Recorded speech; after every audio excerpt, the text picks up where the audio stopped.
Hello friends, good evening. Miracle mind English में आपका स्वागत है।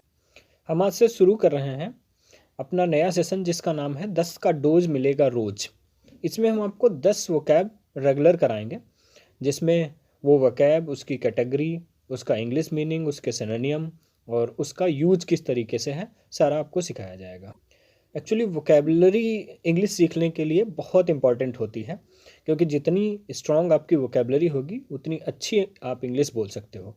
और वोकेबलरी तैयार करने का तरीका यही है कि आप थोड़े थोड़े वोकैब रोज़ तैयार करें, ना कि एकदम से आप वोकैब तैयार कर सकते हैं। वोकैब कभी भी संख्या में 100 या 200 आप एक दिन में नहीं तैयार कर सकते हैं या एक मुश्त नहीं तैयार कर सकते हैं।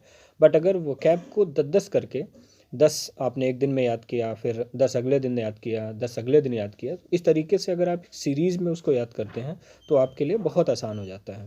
ये जो वोकेबलरी आपको मिलेगी, ये वोकैब टाइम्स ऑफ इंडिया से, द हिंदू से या अन्य जो इंग्लिश के न्यूज़पेपर आते हैं उनसे ली गई है, और कुछ बुक्स के रेफरेंस से आपको दी जाएगी, जैसे एसपी बख्शी जनरल इंग्लिश की जो बुक होती है उसमें से ली जा रही है।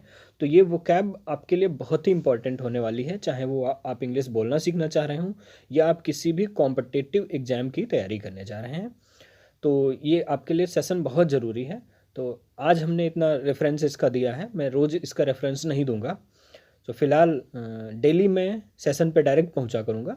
तो चलिए हम विदाउट टाइम वेस्ट किए आज शुरू करते हैं आज की वोकेबलरी का सेशन। तो हमारा आज का जो पहला वोकैब है वो है bust. BUST। The pronunciation is bust. ये एक नाउन है और इसका इंग्लिश मीनिंग होता है हाफ आइडल, अर्ध मूर्ति। ऐसे बहुत सारे मोन्यूमेंट्स होते हैं जहाँ पे आपने देखा होगा कि जो मूर्ति होती है वो किसी भी ग्रेट लीडर की आधी लगी होती है। तो जो आधी लगी हुई मूर्ति होती है उसे हम बस्ट बोलते हैं। और इसका दूसरे सेंस में भी यूज होता है। वो यूज करते हैं अ रेड और अरेस्ट बाय पुलिस। दूसरा यूज ये है कि एक रेड या एक अरेस्ट जो पुलिस के द्वारा की जाती है उसको भी, उस एक्टिविटी को भी बस्ट नाम दिया जाता है। तो बस्ट के दो मीनिंग है, एक हाफ आइडल है अर्धमूर्ति के लिए, दूसरा पुलिस के द्वारा की जाने वाली रेड के लिए भी हम इसको यूज करते हैं। तो इसको हम सेंटेंस में यूज करेंगे, they broke the bust of great leader. They broke the bust of great leader. दूसरा सेंटेंस आप इसको यूज कर सकते हैं, a drug bust was initiated by police. Drug bust was initiated by police. तो हमारा अगला शब्द है इफिजी। इफिजी नाउन होता है एंड इसका इंग्लिश मीनिंग होता है आइडल या मॉडल, पुतला। पुतला के लिए इसको यूज किया जाता है। ये अक्सर कर आपने देखा होगा कि बहुत सारे लोग जब आंदोलन कर रहे होते हैं तो पुतला ले लेते हैं किसी भी पॉलिटिकल लीडर का और उसको जलाते हैं। या आपने देखा होगा कि दशहरे पे रावण का जो पुतला है वो जला दिया जाए। सेंटेंस में यूज कर सकते हैं, people burn effigy of Ravana on Dussehra. लोग दशहरे में रावण का पुतला जलाते हैं। हमारा नेक्स्ट सेंटेंस, नेक्स्ट जो वर्ड है वो है मैनिक्विन। अगला जो शब्द है वो है मैनिक्विन। मैनिक्विन एक नाउन होता है। इसकी स्पेलिंग भी ज़रा ध्यान से देखिएगा, MANNEQUIN, क्योंकि स्पेलिंग भी एग्जाम की दृष्टि से बहुत इंपॉर्टेंट है। तो मैनिक्विन भी नाउन है और इसका मतलब होता है एफिजी या आइडल, या इसको यूज करते हैं a dummy use to display clothes in a store. आपने इसको अक्सर स्टोर्स के बाहर, जो ना कपड़ों का स्टोर होता है उसके बाहर आपने देखा होगा कि कुछ डमी होते हैं जो खड़े होते हैं या बैठे होते हैं और उन पे कपड़ों को डिस्प्ले किया जाता है। सो ऐसा पुतला जिस पे कपड़ों को डिस्प्ले किया जाता है वो यूज होता है, उसको हम बोलते हैं मैनिक्विन। सो इसे आप सेंटेंस में यूज करेंगे, there are several mannequins on that floor. कि उस फ्लोर पे, मीन्स किसी भी मॉल की उस फ्लोर पे बहुत सारे जो मैनिक्विन्स हैं वो हैं। हमारा अगला जो शब्द है वो है स्केयर क्रो। स्केयर क्रो ये भी एक नाउन है और ये भी एक एफिजी डमी मॉडल के लिए ही यूज होता है। बट इसको यूज करने का केस दूसरा है। तो ये कहाँ पे यूज होते हैं, एन ऑब्जेक्ट। इसको आप ऐसे समझ सकते हैं कि an object made to resemble a human figure. Means एक ऑब्जेक्ट के तरीके से होता है और जो कि हूबहू मिलता जुलता है ह्यूमन फिगर से। मतलब स्केयर क्रो, जैसे कि आप इस शब्द से भी समझ सकते हो, तो स्केयर का मतलब होता है डराना और क्रो का मतलब होता है कौवा। तो कौवा को डराने का मतलब यह है कि पक्षियों को डराने के लिए जो पुतला यूज किया जाता है, अक्सर खेतों में किसान इसको यूज करते हैं, उसके लिए यूज करते हैं स्केयर क्रो। इसे हम हिंदी में बोलते हैं बिजूखा, बिजूखा बोला जाता है। तो इसको आप सेंटेंस में यूज करेंगे, there were several scarecrows in that field. उस फील्ड में बहुत से जो पक्षियों को डराने वाले पुतले हैं वो हैं। हमारा अगला शब्द है अब्रप्ट, ABRUPT, अब्रप्ट। इसको ऐसे पढ़ेंगे अब्रप्ट। तो ये एक एडजेक्टिव है और इसका मतलब होता है सडन या क्विक। कुछ भी अचानक से या बहुत जल्दी से हो रहा है तो वहाँ पे आप यूज करेंगे अब्रप्ट, मीन्स सडन या क्विक। सो आप इसको सेंटेंस में यूज करेंगे, an abrupt change has been noticed in his behaviour. उसके बिहेवियर में अचानक से एक बहुत बड़ा सा चेंज देखने को मिला है।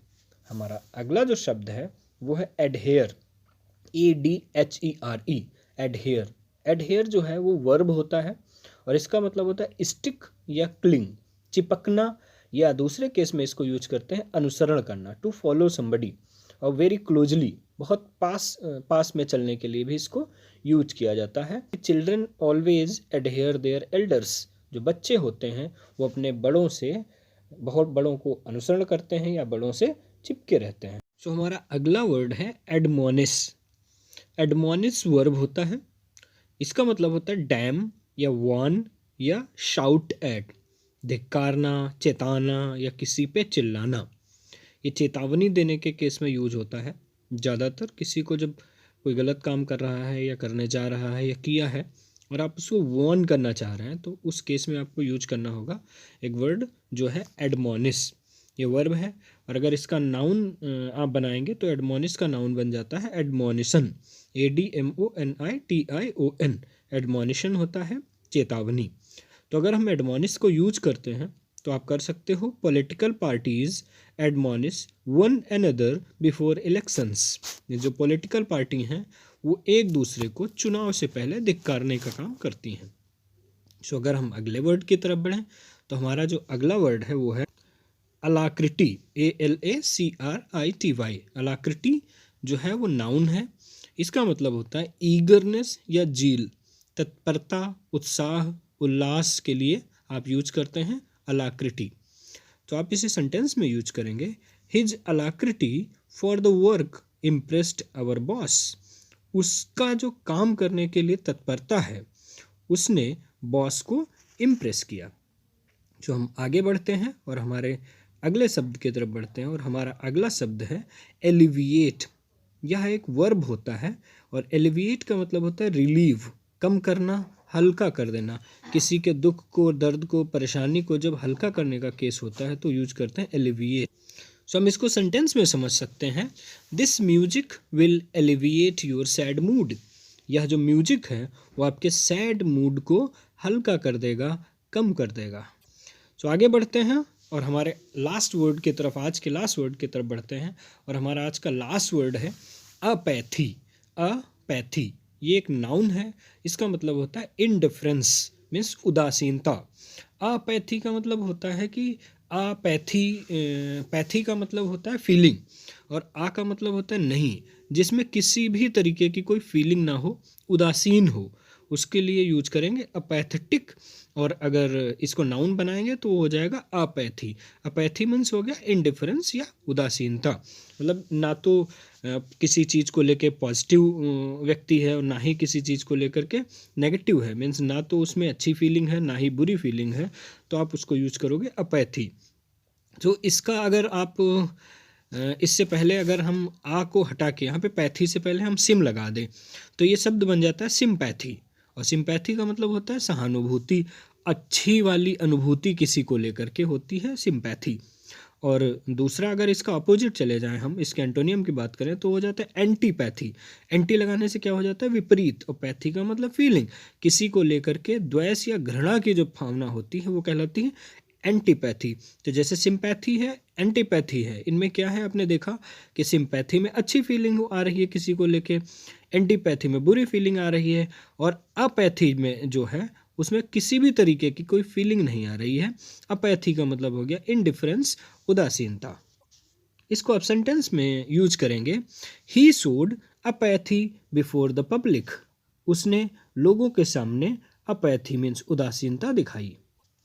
So guys keep learning. ये 10 के 10 वोकैब आप लिखिएगा, इनको याद कीजिएगा, और ये 10 का ही संग्रह एक दिन आपके लिए बहुत बड़ा काम करेगा।